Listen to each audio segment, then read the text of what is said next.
Assalamualaikum warahmatullahi wabarakatuh. Bismillahirrahmanirrahim. Alhamdulillahirabbil alamin wa bihi nasta'inu ala umurid dunya waddin. Wassalatu wassalamu ala asrofil anbiya'i wal mursalin wa ala alihi wa sahbihi ajma'in. Amma ba'du. Sahabat-sahabat Lentera Kolbi yang dirahmati Allah, di kesempatan kali ini kita akan berbagi tentang jika Abu Jahal bertauhid. Umat Wahabi meyakini bahwa Abu Jahal atau kaum kafir Quraisy adalah orang bertauhid, bahkan tauhidnya lebih murni daripada orang-orang Islam yang bertawassul maupun yang bertabarruk. Bagaimana mungkin orang yang bertauhid atau Abu Jahal seperti yang diklaim umat Wahabi begitu bernafsu dan bahkan bekerja sama dengan iblis untuk membunuh Rasulullah? Berikut ini adalah kisah kedurhakaan Abu Jahal yang berkolaborasi dengan iblis untuk membunuh Rasulullah sallallahu alaihi wasallam. Iblis menjelma sebagai seorang syekh tua dan mengaku dari Najd serta mendukung Abu Jahal.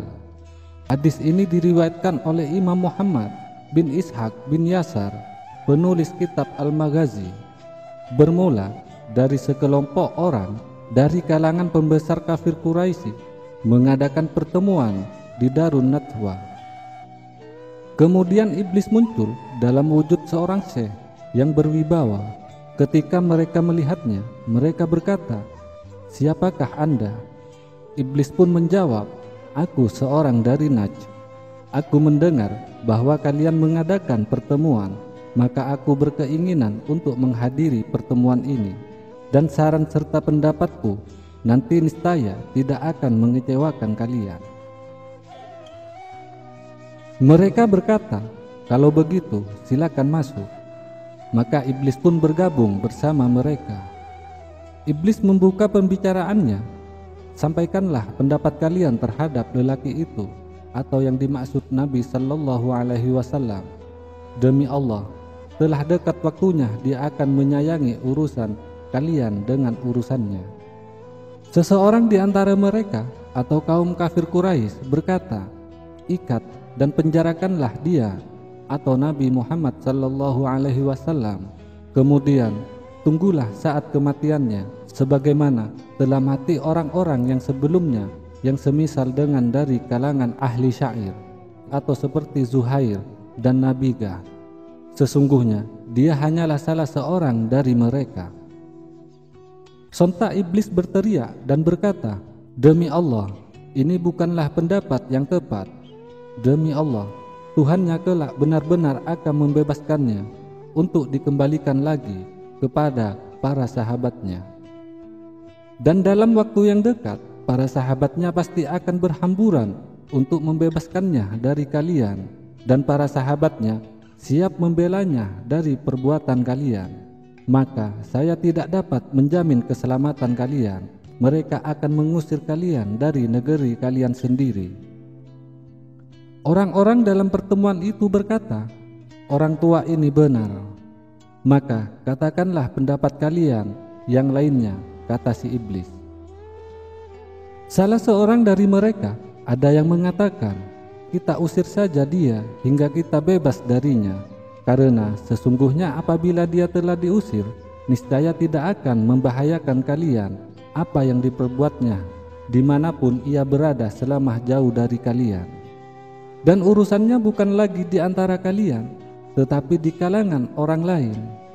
Iblis pun berkata, "Demi Allah, itu pun bukan pendapat yang tepat bagi kalian.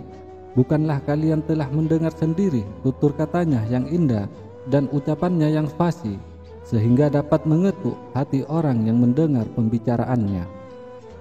Demi Allah, seandainya kalian melakukan hal itu dan dia menyuruh orang-orang Arab, niscaya semua orang Arab akan mendukungnya. Kemudian mereka benar-benar akan datang kepada kalian untuk mengusir kalian dari negeri kalian dan membunuh para pemimpin kalian." Mereka berkata, "Benar apa yang dikatakannya." Kemudian iblis berkata, "Demi Allah, maka katakanlah pendapat lainnya."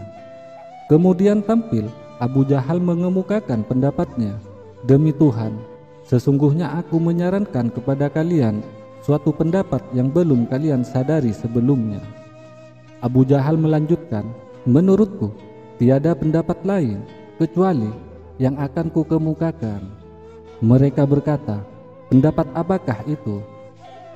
Abu Jahal berkata, "Kalian harus mengambil seorang pemuda yang kuat dan tangkas dari setiap suku.